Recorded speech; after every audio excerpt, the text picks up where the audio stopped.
Investment करता, हा एक राहिलेला आहे. आणि आता बाकीचा सुद्धा सर्वे करून घेतो की कोणत्या ठिकाणी अजून काही प्रॉब्लेम आहेत का. डेफिनेटली सिलेक्टेड घेऊ नका सर, सिलेक्ट करा. डेफिनेटली खालच्या बाजूने भरणी केलेली आहे, वरून जो माती येते त्या पाईप मध्ये अडकते, तो ब्लॉक होतो ना, ओव्हरफ्लो होतो त्या मेजर पार्ट मध्ये. सर म्हणजे आपल्या मीटिंगचा जो अजेंडा आहे त्या अनुषंगाने सर म्हणजे कहना है आपके ऊपर हम केस भी डालेंगे और हमारा मशीनरी लगा के वो आपका जो आपने जो ये किया क्लियर कर डालेंगे. अहमदाबाद राष्ट्रीय महामार्ग 48 वर महानगरपालिकेच्या हद्दीत निर्माण होणार या पूरपरिस्थितीबाबत पावसाळ्यापूर्वी करावयाची कामे तसेच उपाययोजनाबाबत 5 जून रोजी वसई विरार महानगरपालिकेच्या विरार पश्चिम येथील कार्यालयात माजी प्रथम महापौर राजीव पाटील आणि आमदार राजेश पाटील यांच्या प्रमुख उपस्थितीत सभा पार पडली.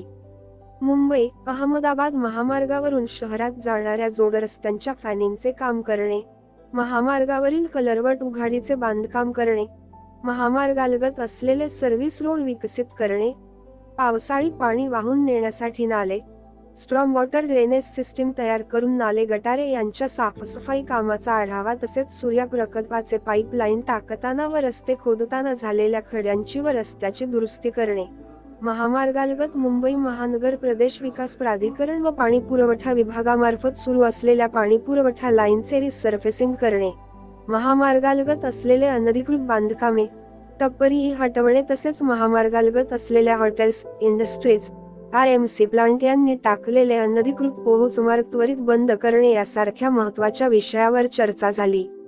वसई विरार महानगरपालिकेचे माजी महापौर राजीव नाना पाटील यांनी DFCC अथॉरिटीचे मॅनेजर पुष्पेंद्र कुमार यांना थेट सदर यंत्रणेवर कारवाईचा इशारा देत वसई दिवा रेल्वे लाईनवरील ब्रिजवर जे काम चालू आहे त्यामुळे पावसाळी पाणी वाहून जाण्याचा नैसर्गिक मार्ग बंद झाल्याचे निदर्शनास आणून दिले. सदर मार्ग मोकळा न केल्यास महानगरपालिकेतर्फे त्वरित कारवाई करण्याचे सुतोवाच केले. त्यासाठी नवनिर्वाचित खासदार सावरा तसेच बवियाचे आमदार महोदयांचे पत्र दिले जाईल असेही निक्षून सांगितले. तसेच बोईसर विधानसभा मतदारसंघाचे आमदार राजेश पाटील यांनी वसई फाट्यावरील वाकणपाडा येथील गुळ फॅक्टरीतील केमिकल मिश्रित घाण पाणी महामार्गावर येत असल्याने लोकांची गैरसोय होत असल्याने त्यांच्यावर कारवाईची मागणी केली.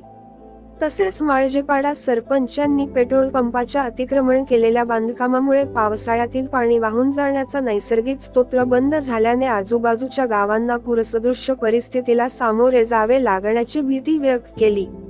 या संदर्भात येत्या 2 दिवसात सर्व यंत्रणेच्या इंजिनियर व अधिकारी यांसोबत प्रत्यक्ष जागेवर जाऊन पाहणी करून उपाययोजनेचा आढावा घेणार असल्याचे आमदार राजेश पाटील यांनी सांगितले. यावेळी या बैठकीसाठी महापालिकेचे आयुक्त, उपायुक्त, माजी नगरसेवक सुनील आचोळकर, अब्दुल चाचा आणि सर्व विभागातील अभियंते, इंजिनियर उपस्थित होते.